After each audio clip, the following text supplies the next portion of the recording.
that he had two friends sitting on the bench nearby who seemed to find it all highly amusing. "What are you two laughing about?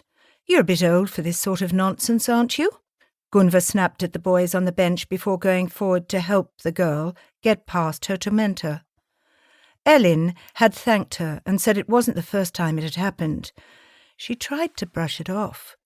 She told Gunvor that the boys weren't doing any real harm. When Gunvor suggested that she get off the train at Vastertorp instead, Elin demurred, not because it was too long a walk, but because she didn't want to let them think they'd won.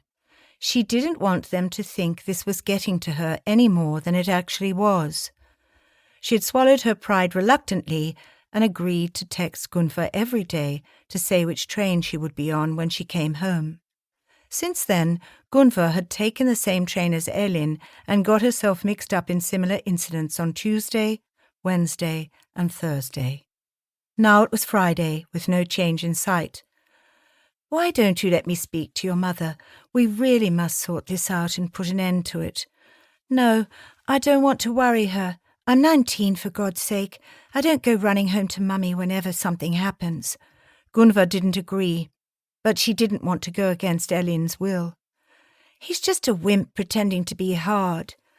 "Okay, it's your decision. And you're right, he is a wimp. He's a coward, too, and it's not right that he takes it out on you. So listen, if you don't want to report him, you have to defend yourself. If you knee him really hard between the legs, you'll hurt him and show him up in front of his idiot friends." Elin looked at Gunvor and rolled her eyes to the heavens. "Where did that come from?" she asked. "Look, if you won't let somebody else help you, you've got to help yourself." "Oh, please, I don't want to lower myself to his level. He's the thug, not me." "Of course you don't, but a taste of his own medicine wouldn't be such a bad thing. And think, if you can't be bothered stopping him, next time he might pick on someone who isn't as tough as you, someone who can't cope." "Yeah, well, that won't be my problem." Gunvor bit her tongue and managed not to say anything more. They had nearly reached the end of Fruängen, which was where they usually separated. "Look after yourself now." "Bye," said Elin, before turning left into Fredrik Bremersgata.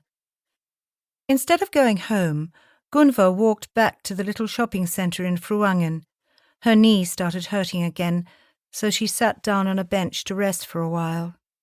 As usual, she had ignored her doctor's orders to take it easy, preferring to push herself to her limits at the gym instead.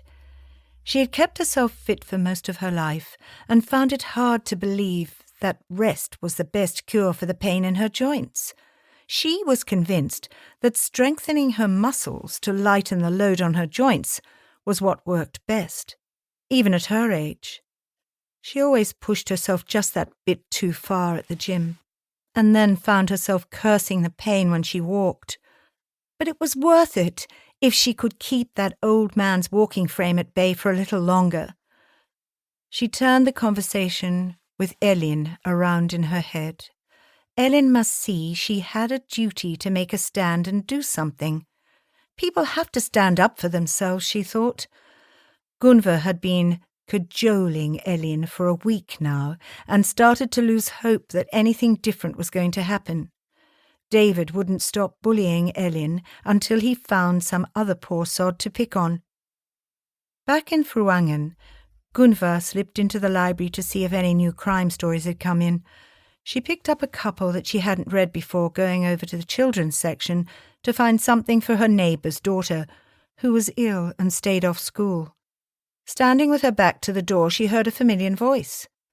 "Can I go home first?" The lad, she realised. Suddenly, the tough punk from the tube station didn't sound so tough. Gunvor pricked up her ears but didn't turn around to take a confirming peek. "Come on, David. Can't you even do one thing I ask you to do for me? Sit down by the computer for a bit. I won't be long." Gunvor guessed that voice was his mother's. David let out an exaggerated sigh and a groan, but Gunvor heard what sounded like a chair being pulled out in the computer corner.